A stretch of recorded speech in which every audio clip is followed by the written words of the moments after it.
Hi అండి, అందరికీ నమస్కారం. నా పేరు రాఘవేంద్ర. నా పేరు Prashanth. Welcome back to normal YouTube channel.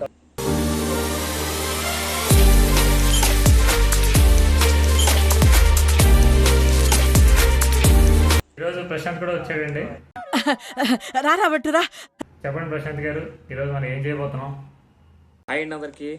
ఈరోజు మన ఛానల్లో ఒక కొత్త సెగ్మెంట్ స్టార్ట్ చేయబోతున్నాం. ఈరోజు మేము ఒక మూవీ గురించి మాట్లాడాలనుకుంటున్నాం. అవునా?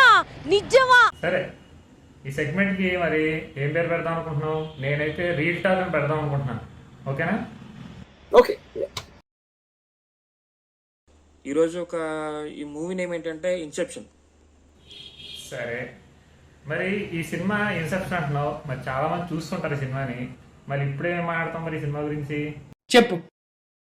ఏదో చూస్తూ ఉంటారు, కానీ మనం మూవీ థీమ్ గురించి, డైరెక్టర్ గురించి కొంచెం టెక్నికల్ గా కూడా మాట్లాడదాం.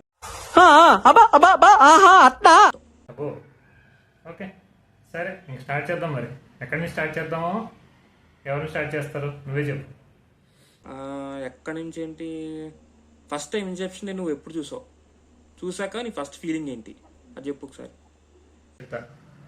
అది అప్పుడెప్పుడో నేనే పుట్టో 2018లో నేను మా మామ అన్నట్టు బ్రహ్మానందం కింగ్ సినిమాలో అప్పట్లో నేను మా మామ పాటలు రాస్తామని చెప్తారు కదా, అలాగే ఒక్కోసారి రాత్రులు 2 అయిపోయేది.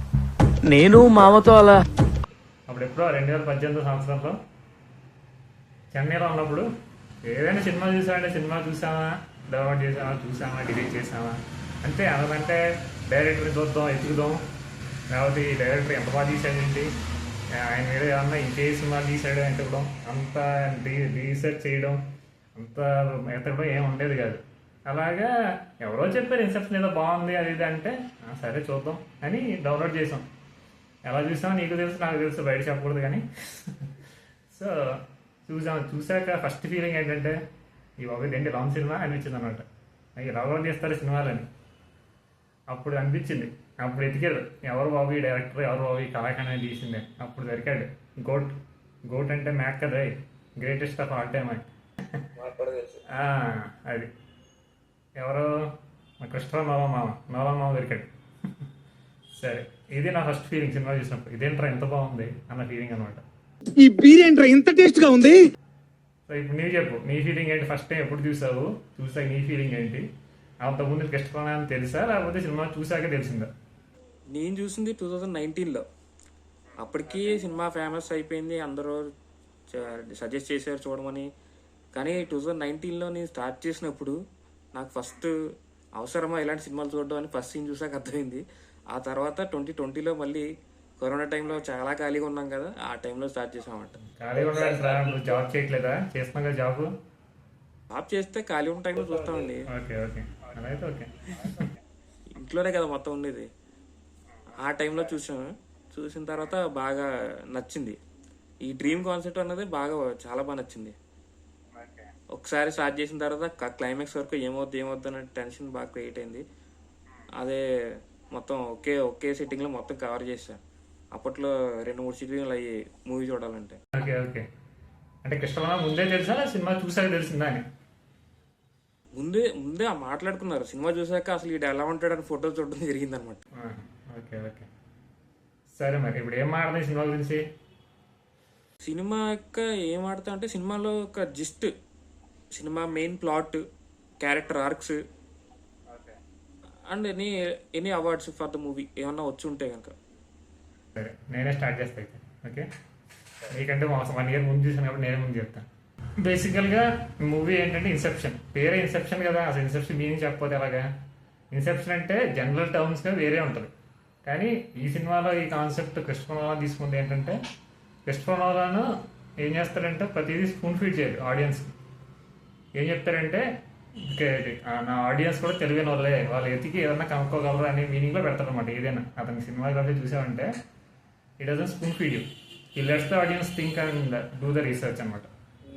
సో అందుకనే ఇన్సెప్షన్ అనే పదాన్ని ఇక్కడ ఏంటంటే నువ్వు ఎంతమంది చెప్పినట్టే కళలు అనేది ఒక కాన్సెప్ట్ తీసుకొని ఒక డ్రీమ్ స్టేట్లో మామూలుగా దొంగతనం చేస్తుంటాం. ఎవరైనా ఇంట్లోకి వెళ్ళి దొంగతనం చేస్తారు, బ్యాంకులో దొంగతనం చేస్తారు. కానీ ఏంటంటే డ్రీమ్లోకి వెళ్ళి ఒక బ్రెయిన్లో ఉన్న ఐడియాని దొంగతనం చేయడం అనమాట. దొంగతనం చేయడం లేకపోతే అక్కడ ఒక కొత్త ఐడియాని ప్లాన్ చేయడం, ఒక ఐడియాని ప్లాన్ చేయడం అనేది ఈ సినిమాలో మెయిన్ ప్లాట్ అలాగే అనుకోవచ్చు, లేకపోతే ఇన్సెప్షన్ అన్న దానికి ఒక మీనింగ్ అనుకోవచ్చు అనమాట. కానీ ఈ సినిమా ఎప్పుడు రిలీజ్ అయిందంటే 2010లో రిలీజ్ అయింది. అప్పుడు మనం పిల్లవచ్చే కాలం అని చెప్పొచ్చు అనమాట. ఇంటర్లో చదువుకుంటాం. అప్పుడు మనకు తెలియదు అసలు ఇంగ్లీష్ అంటే ఏంటో తెలియదు, నాలెడ్జ్ కూడా లేదు. కానీ ఇందులో మెయిన్ యాక్టర్స్ చెప్పాలంటే యాక్టర్స్ వల్ల సినిమా నిలబడిందని కూడా చెప్పొచ్చు అనమాట. అంత బాగుంటుంది. మెయిన్ చెప్పాలంటే లియోనార్డో డికాప్రియో ఈ సినిమాలో మెయిన్ యాంటాగనిస్ట్ అని చెప్పొచ్చు, ప్రొటాగనిస్ట్ అని చెప్పొచ్చు. ఓకే, తర్వాత ఇంకొక యాక్టింగ్లో ఇంకో గ్రేట్ ఎవరంటే సిలియన్ మర్ఫీ ఎంత గ్రేట్ అంటే ఈయన క్రిస్టోఫర్ నోలన్ తీసిన 11 సినిమాల్లో ఇప్పుడు దాకా 7 సినిమాల్లో ఈయన ఉన్నాడు. ప్రతి సినిమాలో ఉంటాడు సిలియన్ మర్ఫీ. తర్వాత టామ్ హార్డీ మీరు చూసే ఉంటారు. హోలియట్ పేజ్, తర్వాత హీరోయిన్గా మెరియాన్ కాట్లాడ్ అని ఇంకా కొంతమంది క్యారెక్టర్స్ ఈ సినిమాలో మెయిన్ వీళ్ళ చుట్టూనే తిరుగుతుంది స్టోరీ. సో ఫైనల్గా ఒక లైన్లో జిస్ట్ అన్నా కాబట్టి ఒక లైన్లో చెప్పాలంటే ఒక తండ్రి మళ్ళీ పిల్లల్ని కలవడానికి ఏం చేశాడు, ఎలాంటి పరిస్థితుల్లో ఎలాంటి డెసిషన్స్ తీసుకున్నాడు అని ఒక చేసిన ఒక గ్యాంబుల్ అనమాట ఇది ఈ సినిమాలో. అంతేనా, ఏమంటావు? ఏంటి బాబా అన్న ఇంకోసారి అన్న చాలా ఈజీ చెప్తావు కానీ నువ్వు ఒక మెయిన్ పాయింట్ని మెన్షన్ చేయలేదు. ఏంటి మరి అది? ఏంటంటే అది సైన్స్ ఫిక్షన్ మూవీ. ఇది సైన్స్ని ఇన్వాల్వ్ చేస్తూ ఒక ఇమాజినేటివ్ కాన్సెప్ట్ అనమాట. అంటే డ్రీమ్స్ అనే అందరూ ఎక్స్పీరియన్స్ చేస్తారు కానీ ఆ డ్రీమ్లో ఒక వరల్డ్ని క్రియేట్ చేయొచ్చు. ఆ కాన్సెప్ట్ని ఒక నాలెడ్జ్ ఇక్కడ తీసుకొచ్చారు అనమాట. అక్కడ అందరూ కనెక్ట్ అవుతారు. అవునా, సరే.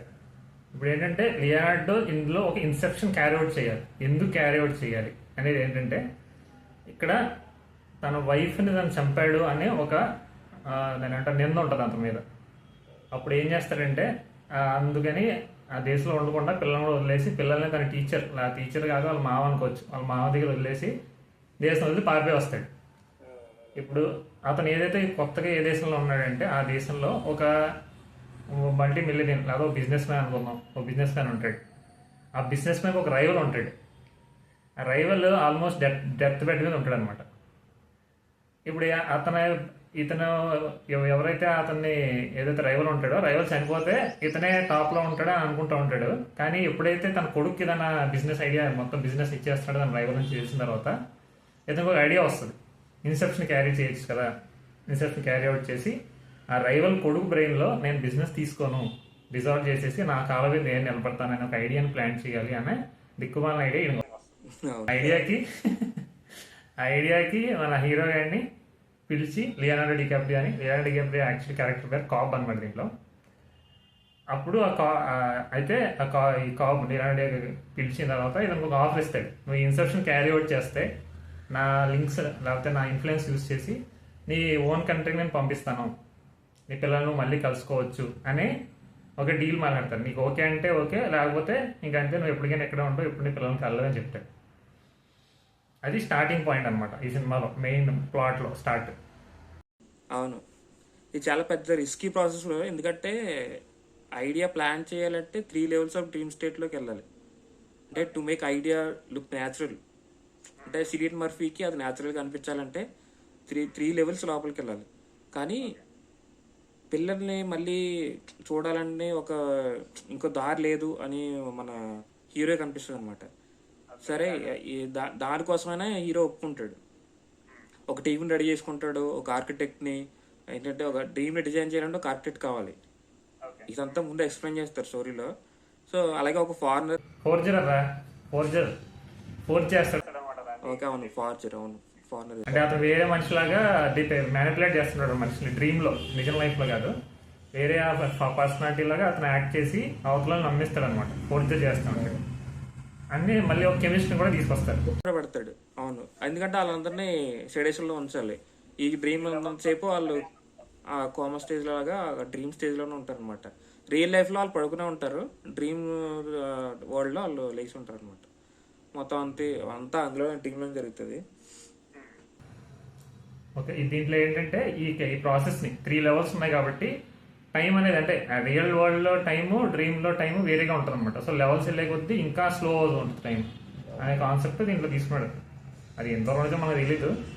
కానీ యాక్చువల్గా చెప్పాలంటే మనం నిజంగా పడుకున్నప్పుడు ఎక్కువసేపు నిద్రపోతాం, కళ కొద్దిసేపు వస్తుంది. ఇలా రివర్స్లో తీసుకున్నాడు క్రిస్టఫర్ నాలన్. రియల్ టైంలో తక్కువ టైం ఉంటుంది, డ్రీమ్ వల్ల ఎక్కువ టైం ఉంటుంది అని చూపించాడు. సో అది లిబర్టీ కాబట్టి, ఆర్టిస్టిక్ లిబర్టీ అది తీసుకున్నాడు.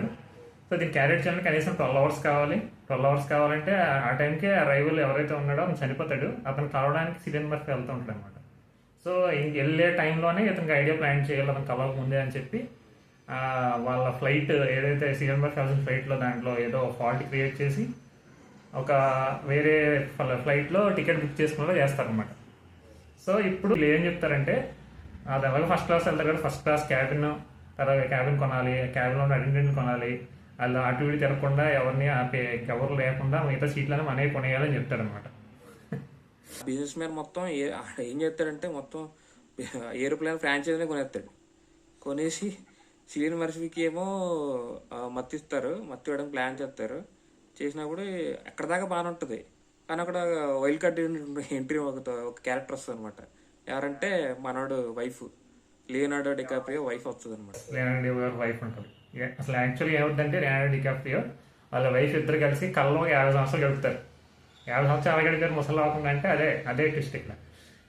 లింబో అనే కాన్సెప్ట్ ఉంటుంది అన్నమాట దీంట్లో. లింబో అంటే రియల్ లైఫ్లో పడుకొని ఒక లేయర్లోకి వెళ్ళాక సెకండ్ లేయర్లోకి వెళ్తాం కదా, 2 లేయర్స్కి వెళ్ళాక ఫస్ట్ లేయర్లో చనిపోయాం అనుకో, సూసైడ్ చేసుకొని ఫస్ట్ లేయర్ ఆఫ్ డ్రీమ్లో, సెకండ్ లేయర్లో you will be in limbo. Limbo అంటే you will be living for ever అనమాట. ఇంక దాంట్లో ముసలాడు అవ్వవు, చనిపోవు, వయసు అవ్వదు, ఏం కావాలంటే చేసుకోవచ్చు, సిటీస్ కట్టుకోవచ్చు, ఒక ప్రపంచం ఏదైచ్చు, డొనాల్డ్ ట్రంప్ అయిపోవచ్చు, కావాలంటే ఏమైనా అయిపోవచ్చు అనమాట. కానీ లింబో అనే కాన్సెప్ట్ అలా 50 years ఉండిపోతారు. అలా ఉండిపోవడం వల్ల ఏమవుతుందంటే ఆవిడకి ఏది నిజం, ఏది రియాలిటీ, ఏది డ్రీమ్ అనే దాని మధ్య వ్యత్యాసం, డిఫరెన్షియేషన్ ఉంటుంది కదా మనిషికి, ఏది నిజం ఏది అబద్ధం అని. ఆ కాన్సెప్ట్ అనేది ఆవిడకి మర్చిపోద్ది అనమాట మొత్తాన్ని. ఆ తర్వాత బయటకు తీసుకొస్తాడు. యాక్చువల్గా లింబోకి వెళ్ళిన అక్కడ చనిపోతే డైరెక్ట్గా నిద్రలో ఇస్తాం బయటికి. నిద్ర లేచి బయటకు వచ్చాక ఆవిడ ఏంటంటే ఆ లైఫే నిజమైన లైఫ్, ఇది నిజం కాదు, ఈ పిల్లలు మన వాళ్ళు కాదు, మన పిల్లలు కాదు అని కొంచెం ఆడుగా బిహేవ్ చేస్తుంటారు అనమాట. కొంచెం ఆడుగా బిహేవ్ చేయడం కాదు సుబ్బారావు గారు, పిచ్చండి ఇది. ఇప్పుడు ఆవిడ మారు తర్వాత ఏంటంటే ఎంత చెప్పినా లియోనార్డో వినట్లేదని ఇద్దరం చనిపోతే ఈ లింబో గురించి బయటపడతామని నమ్ముతుంది అనమాట. అందుకని ఆ థాట్లోనే ఏం చేస్తాడంటే పోలీస్ స్టేషన్ కాల్ చేసి నా హస్బెండ్ అని చంపేస్తాడని చెప్పి లియోనార్డో చూస్తుండగానే బిల్డింగ్ నుంచి కింద పడిపోయి నిజంగానే చచ్చిపోద్ది. అంటే ఆ కోమల నుంచి బయటకు వద్దామని చెప్పి నిజం రియల్ వరల్డ్ లో చచ్చిపోద్ది అనమాట, కల్లో చచ్చిపోద్ది ఇంతకి. సో అప్పుడు లియోనార్డో కళలు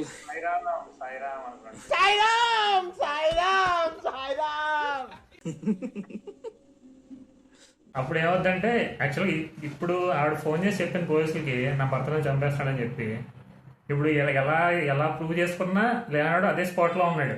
ఆవిడ ఆయన కళ్ళ ముందు చనిపోయింది, కిటికీలోంచి పడిపోయి చనిపోయింది. సో ఇప్పుడు ముందే కంప్లైంట్ ఇచ్చింది కాబట్టి ప్రూవ్ చేసుకోవడానికి దారి లేదు.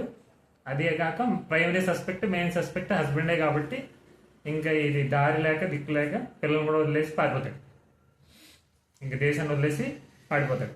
యాక్చువల్గా ఏదైతే వాళ్ళ వైఫ్ చనిపోవడానికి ఇంకొక రకంగా కారణం లియోనార్డో. ఎందుకంటే ఇంట్రడ్యూస్ చేశాడు. మరి 50,000-60,000 బతకడానికి విచిత్రంగా డ్రీమ్లో వెళ్ళి నిజం లైఫ్లో రాకుండా ఆ గిల్ట్ అనేది లియోనార్డోని ఒక రకంగా ముంచేస్తుంటారు అనమాట లోపల నుంచి.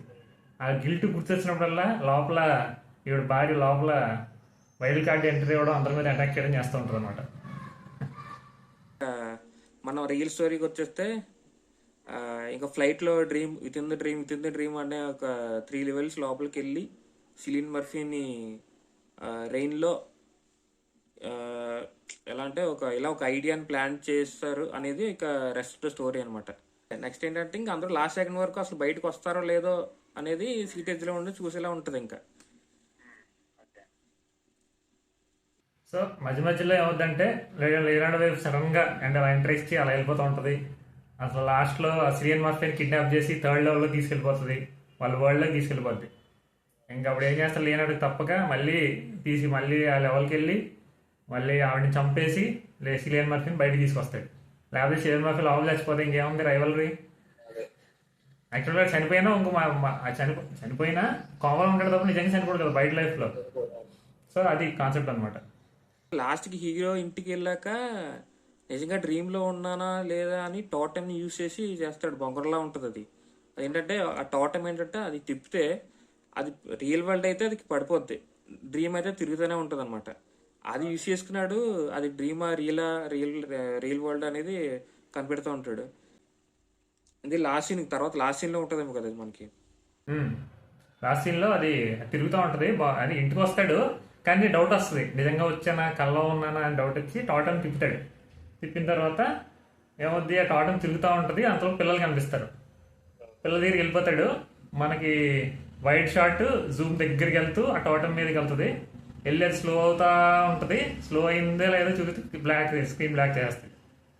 సో దీని క్రిస్టోఫర్ నోలన్ చెప్పింది ఏంటంటే, క్రిస్టోఫర్ నోలన్ ఎక్స్ప్లెనేషన్ ఏంటంటే, అతను బెస్ట్ నేను ఎంతకంటే ఎక్కువ చెప్పలేనని చెప్పాడు. ఏమంటే లియోనార్డో డికాప్రియో డజంట్ కేర్, ఇంకా కేర్ చేయడు.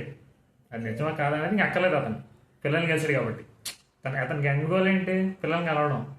అంటే డ్రీమ్లో ఎలా కలవడు. ఎందుకంటే పిల్లలు ఫేస్ కూడా చూపించాడు సినిమా స్టార్టింగ్ నుంచి. ఓన్లీ పిల్లలు ఒక దగ్గర ఆడుకున్నట్టు చూపిస్తూ ఉంటాడు. ఆ సీన్లో ఫేస్ కనిపిస్తాయి పిల్లలు. కనిపించిన వెంటనే ఇంకా అతను హీ డజంట్ కేర్, ఇంకా అది నిజమా కాదన్నది ఇంకా అవసరం ఉంటుంది. సో వెళ్ళిపోతాడు. మనల్ని ఇంకా ఇది నిజమే అంటే నిజమే అనుకోండి, లేకపోతే మీ ఇష్టం ఇంకానే వదిలేస్తాడు మనకి. అది చెప్తున్నా కదా, స్పూన్ ఫీడ్ చేయడం అనమాట. ఆడియన్స్ ఇంటెలిజెన్స్ అని చెప్పి టెస్ట్ చేస్తాడు. సరే చివరికి ఈ సినిమా చూసాక నాకు ఏమనిపించిందంటే ఒక్కడే చెప్పాలి మీకు ఇష్టపడుతున్నామని, వా అన్న వా అని.